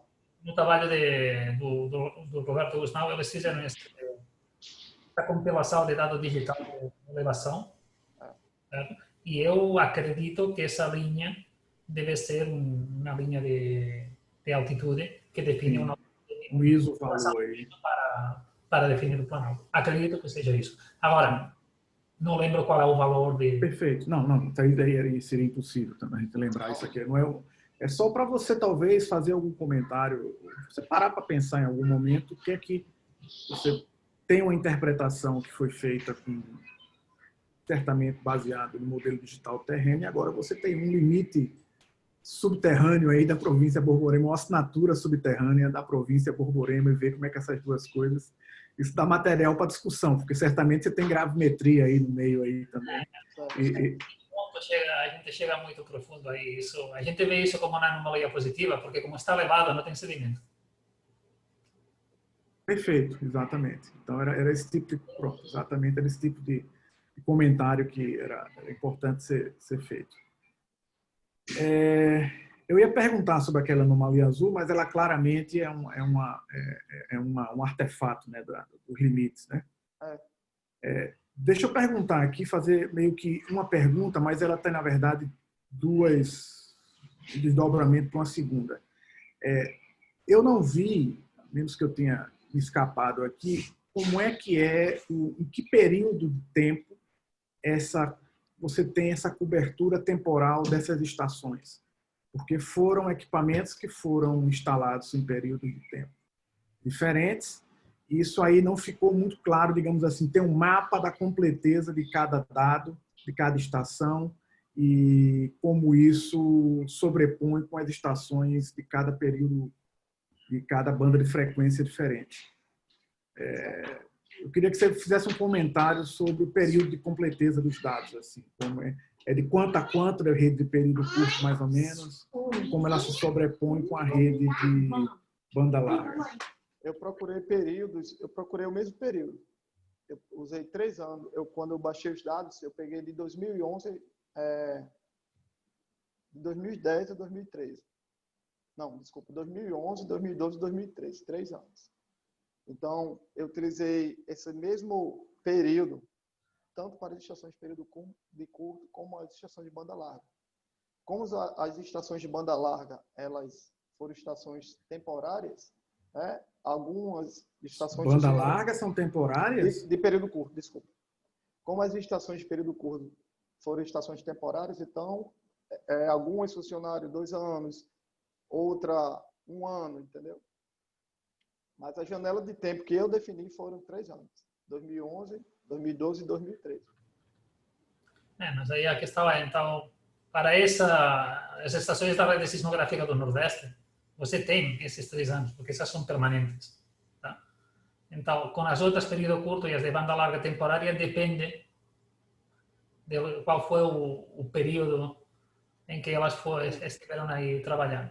Tá? Então, para correlação dessas estações temporárias com as da rede permanente, você terá o período máximo possível. Tá?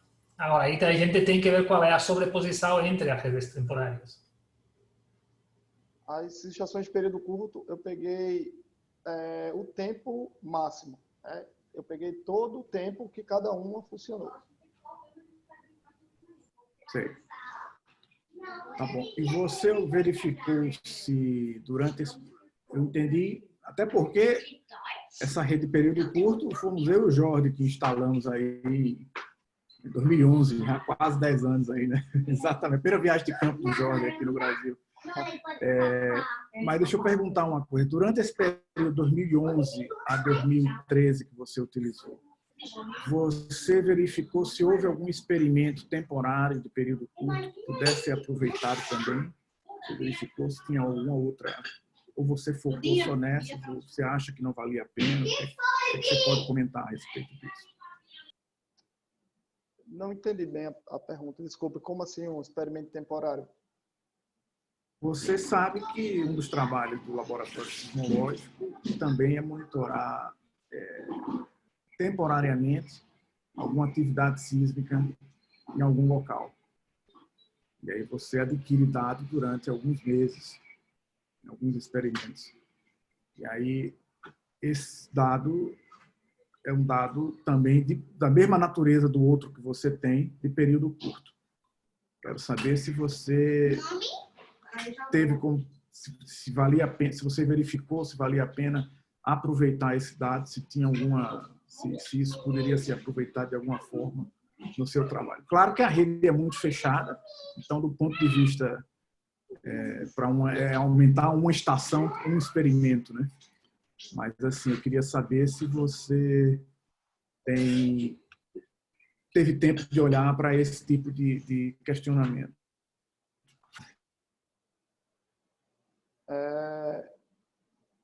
Na verdade, a gente tem uma área de... Só um instante. Tem um comentário aqui de Aguiar, mas acho que não é nada. A gente está em a gente está em uma região intraplaca, né? Aqui a gente tem uma a ocorrência de sismo é relativamente menor, né? Então, os sismos que a gente tem são basicamente com magnitude pequenas, mas assim, nesse sentido, né, de pegar um dado de um sismo de estação de período curto e algum experimento. Não é dado de sismo, não. As estações de período curto, a rede sismográfica local, ela fica continuamente registrando eventos. É igual inclusive o equipamento, às vezes, é o mesmo que você usou. Minha pergunta é só saber se você teve como observar se há algum experimento que foi feito para um monitoramento de réplicas de terremotos locais, porque eles ficam observando continuamente que o dado fica registrado. Se você se interessou, se isso foi feito, se acha que não valia a pena, eu queria que você comentasse a respeito disso.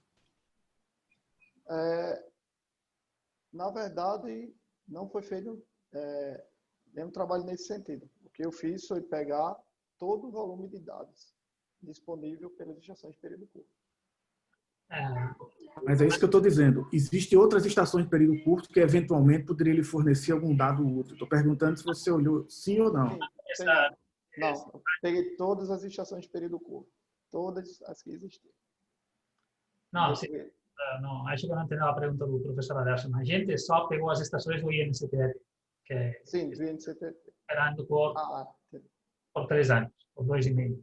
Tá? Mas existem outras redes, né, que principalmente o professor Joaquim usou para monitoramento de sismicidade local, que também usa o mesmo tipo de equipamento de período curto que usamos para o INCT. A gente não deu uma olhada nesse Entendi.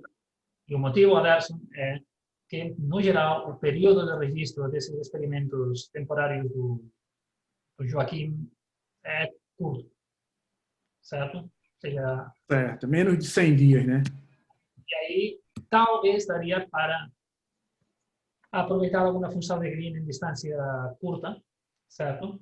Mas eu acho que, se não é que fosse um lugar especialmente crítico, em que a gente precisasse desse raio em particular, eu acho que, para testar a ideia que a gente tinha de ver se a gente consegue integrar os dados de período curto na tomografia, não vale a pena. Perfeito, perfeitamente justo. Era esse tipo de... A gente sabe que todo trabalho tem que ter um fim, né? E eu acho que também, como você falou, para a resolução que você ia alcançar, não ia, talvez, aumentar muita coisa, não. Seria um trabalhão, eu acho que ia dar um... né? E você tinha algo mais à mão, então é perfeitamente entendido. Para um retorno baixo. Sim, sim, sim, sim. Perfeitamente, perfeitamente. Agora, minha última pergunta é a respeito daquelas curvas tipo de trade-off que você coloca aí as curvas de trade-off. Por que você usa epsilon e o eta distintos para período curto, para 5 segundos e para 10 segundos? Por que os valores de epsilon e eta não são exatamente os mesmos? Ou não são parecidos? Um é o dobro do outro. Para quando muda o período? O período tem 5 segundos, e para banda larga com período curto também. Pode olhar na figura. Deixa eu ver se eu acho aqui, para dizer exatamente. Figura aqui na 4.8, por exemplo. 4.7 e 4.8, você tem 5 segundos. Aí. Eta é 6 e epsilon é 10, e o outro é 10 e 12. Por que são diferentes? Professor, qual figura que estava demorando aqui um pouco para abrir? 4.7 e 4.8.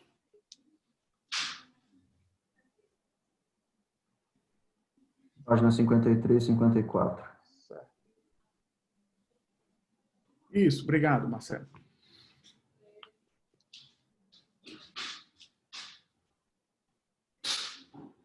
Na verdade, é 4.6.7.8 também. Não, perdão, 4.6 a resolução, desculpe, é 4.7 em diante. Desculpe.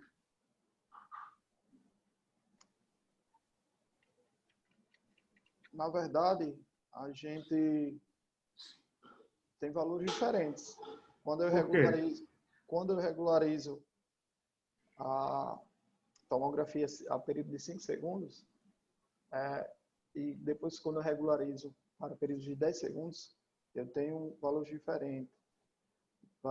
diferentes. É como se, quando eu aumento o período, eu tento regularizar, eu tenho, como é que eu posso dizer? Eu preciso regularizar mais. Regularizar de forma... como é que eu digo? Regularizar mais ainda. Eu tenho mais dificuldade para regularizar. Eu acredito que isso seja pelo fato de que quando a gente aumenta o período, a gente realmente, as curvas de dispersão, elas são mais difíceis de estabilizar com o aumento do período. E quando a gente vai para 10 segundos, a gente tem uma diminuição. A gente perde algumas curvas. Inclusive, a velocidade média também muda. Por exemplo, a velocidade média para 5 segundos é uma. Quando a gente vai para 10 segundos, a gente calcula outra velocidade média, né? E algumas curvas, elas não servem mais para períodos longos, porque elas já ficam instáveis. Certo. Deixa eu fazer uma pergunta aqui para ver se a gente fecha aqui os nós das coisas, das dúvidas. Essa equação que o funcional que você otimiza, ele está normalizado?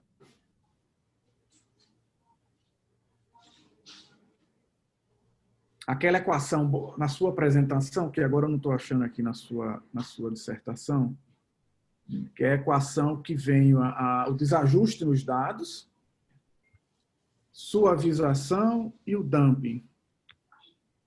Aquilo ali, e aí você multiplica, o epsilon e o eta são pesos na suavização e no dumping, não é isso? Página 46. Ah, obrigado. Final da página 46. Isso.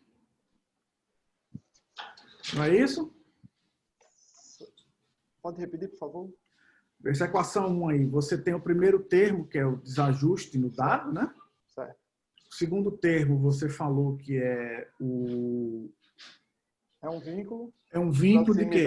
De proximidade do modelo de proximidade com o modelo inicial, né? Você não quer nada muito aberrante saindo do seu modelo. É isso. E isso também é somado com o vínculo de suavidade. Mas repare só, essa equação aí, epsilon e eta, você está somando banana com maçã com girimum. São três grandezas diferentes, né? Porque elas não têm a mesma grandeza, não têm a mesma unidade. Não é? O desajuste no dado, um menos o outro, é velocidade quilômetro por segundo. Você soma com uma outra coisa que é outra diferença de outra coisa.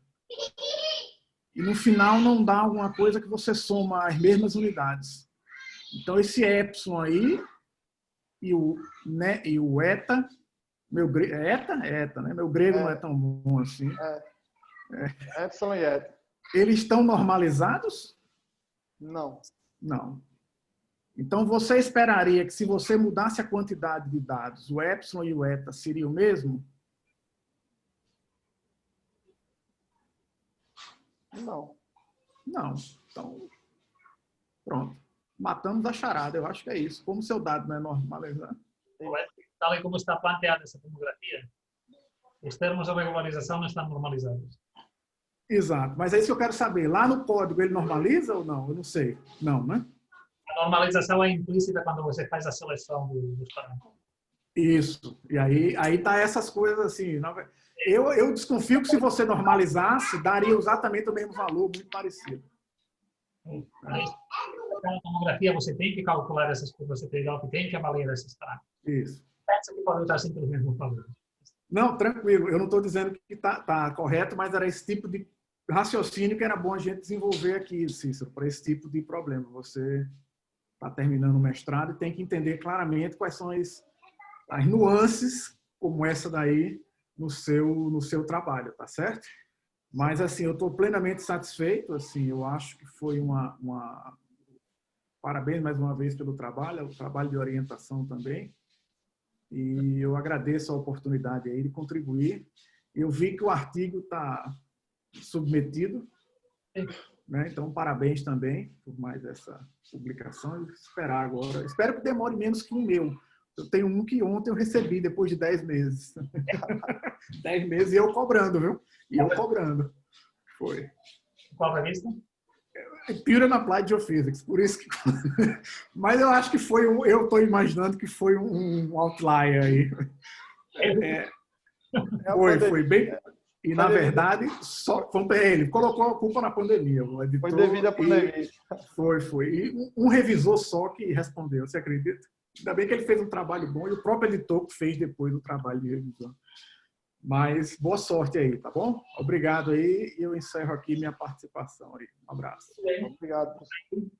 Vou solicitar ao Aguiar que corte a transmissão e para nos reunir com os membros da banca no privado, sem o candidato.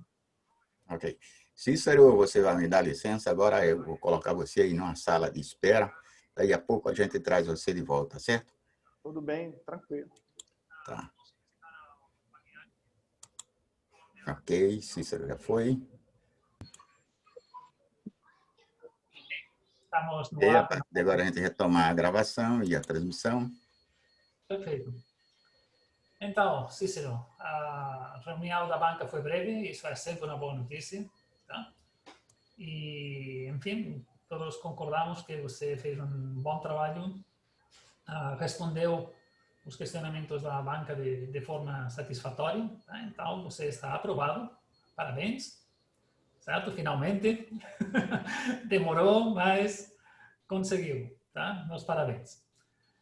Então aí eu já falei o procedimento para os membros da banca, você tem que assinar a ata, tá? Eu enviarei o documento Word para você no e-mail, tá? Se você pode incluir a sua assinatura digitalizada aí, devolve para mim, tá? Então hoje é um PDF com todas as assinaturas, envio para a pós-graduação e aí já elas consolidam e concluímos esse mestrado definitivamente. Está sem o microfone, Cícero. Liga o microfone, Cícero. Eu agradeço bastante a participação, mais uma vez, do professor Marcelo. Puxa só o microfone um pouquinho mais para frente. Certo. A emoção. Eu agradeço bastante a todos os membros da banca, ao professor Marcelo Rocha, da Universidade de Brasília, por ter aceitado o convite, por todas as sugestões e colocações que serão acatados, assim como as sugestões do professor Adécio, que também agradeço ao professor Adécio, por todo o apoio, por ter aceitado o convite para fazer parte da banca. Agradeço muito ao meu orientador, o professor Jorge, pela paciência, por ter acreditado, tá bom? E estou muito feliz. Agradeço a todos, ainda bem que deu certo. Oi. Parabéns, Cícero, mais uma vez. Obrigado. Parabéns, Cícero. Parabéns, Cícero. Um abraço. Agora pode dar uma respirada, né? Agora eu dou uma respirada. Sim, antes de cortar a questão, eu sempre deixo isso para o último momento, sempre esqueço, para agradecer aos membros da banca para participar e, obviamente, ao Aguiar por gerenciar Estamos sempre juntos. essas defesas remotas, certo? Haverá mais encontros, posso adiantar isso, tá? Ok. Cícero, a gravação quando a gente fechar aqui, a gente faz a conversão da gravação, deixa num formato mais compactado, tá? E fica disponível tanto para você como para qualquer membro da banca que quiser a gravação. Jorge, uma pergunta. Eu tenho uma pergunta. Vocês vão fazer alguma alteração na dissertação? Não? Como é que ficou isso? Porque eu tenho um texto aqui, posso mandar para vocês. Mas aí é de critério de vocês utilizar as sugestões ou não. É que eu não sei como é que o programa de vocês funciona, né? Então é isso. Está me ouvindo? Oi, estou te ouvindo. A gente tem como ainda uma chance de fazer essas correções, né? Porque o Cícero tem que subir o texto aí no CIGA para a minha aprovação. Então, aí essas pequenas correções ainda são aceitáveis. Ok. Então eu vou mandar por e-mail para vocês o texto aí. Fica a critério para poder fazer alteração, não. Tá bom. Com poucas coisas, nada demais. Mas eu agradeço. Ok? É isso, pessoal. Parece que Ok, pessoal. Quero agradecer também a Aguiar, viu, Aguiar? Parece que... Hein? Eu quero agradecer o senhor aí, mais uma vez. Estamos sempre. Você fala em senhor aí eu começo a olhar que aparece mais cabelo branco do que aqueles que eu já tenho, né? Mas tem cabelo, diga assim. É melhor ter branco que ter. Cabelo, hein?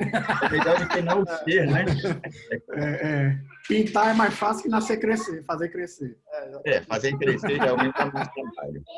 Ok, gente. Então, aquele abraço para todo mundo. A gente está sempre à disposição e a gente deseja um ótimo final de semana aí para todo mundo. Aquele abraço. Um abraço aí, galera. Abraço aí, parabéns, Cícero, sucesso. Até mais. Tchau para você. Sucesso aí.